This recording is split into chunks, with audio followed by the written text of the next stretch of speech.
All right, let's talk about one of the most popular white wines on the planet, Sauvignon Blanc.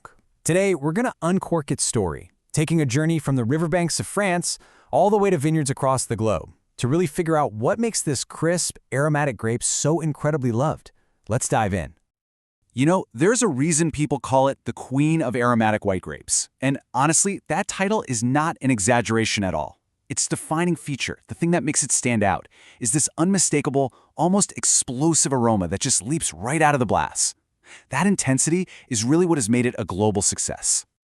So where does that name even come from? Well, it actually tells you a lot about the grape's personality. Sauvignon comes from the French word sauvage, which means wild, and that's a direct nod to its origins, where it literally grew untamed, like a wildflower along the Loire River. This whole wild character, it's a theme we're going to see over and over again. So, to really get this wild white grape, we've got to go back to the very beginning, back to its deep, historic roots in France. Okay, so if you look at its family tree, Sauvignon Blanc is the child of the Traminer grape and, well, another mystery grape we don't even know. This just happened naturally, a random crossing centuries ago in its ancestral home, the beautiful Loire Valley in France. This is where its DNA was forged, you know? That high acidity and those green, herbaceous aromas, it all started right there. So from its home base in Loire, this grape started to travel, and I mean really travel. For ages, it was just a local thing. Then in the 18th century, it made a big move over to Bordeaux. But the real game changer was the 20th century. It just exploded onto the scene in the New World, finding these amazing new homes everywhere, from New Zealand to Chile to California. And this is where things get really interesting. Because as Sauvignon Blanc went on this world tour, it started to change. It transformed. So let's explore how the exact same grape can give you totally different wines depending on where it's grown. It's all about a little something wine lovers call terroir. Back in France, you get the classic styles, the OGs. In the Loire Valley, you've got this cool climate and these really unique flinty soils. They call it silex. And that gives the wine its signature notes of cut grass, lemon, and this unmistakable smoky mineral thing. But head over to Bordeaux, and it's a different story. It's often blended with other grapes, and you get something richer, a little more complex. But then, you hop on a plane and head to its superstar home in the New World, New Zealand. We're talking a full-on flavor explosion. In places like Marlborough, those long, sunny days and cool nights create a wine that is just bursting with tropical fruit, passion fruit, guava, gooseberry. It's the perfect example of terroir in action. Same grape, two completely different worlds of flavor, all because of where it put down its roots.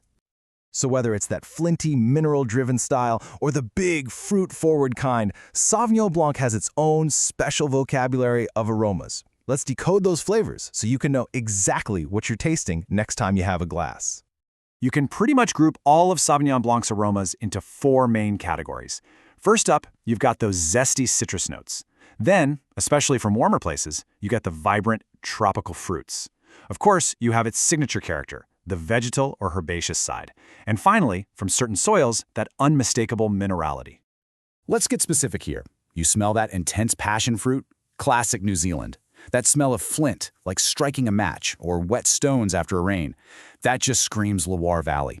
And those green notes, like fresh-cut grass or even green bell pepper, that comes from these aromatic compounds called pyracines, and it's a total hallmark of Sauvignon Blanc from cooler climates everywhere. But okay, that's what you smell. What does it feel like when you taste it? Well, all those amazing aromas are powered by one single defining feature, vibrant, mouth-watering acidity. That's what makes the wine so incredibly refreshing. That acidity plus a light to medium body gives you a zesty, clean finish every time. All right, now for the really practical part. What should you eat with this stuff? Let's walk through a super simple guide for creating the perfect food pairing. Pairing this wine is actually super easy if you just remember its secret weapon, that amazing acidity. Seriously, that acidity acts just like a squeeze of lemon on food. It cuts through anything rich or fatty and just cleanses your palate. That's why it works so beautifully with creamy goat cheese or delicate seafood. It makes the flavors of both the food and the wine just pop. So here are some absolute no-brainers, the pairings that just work every single time.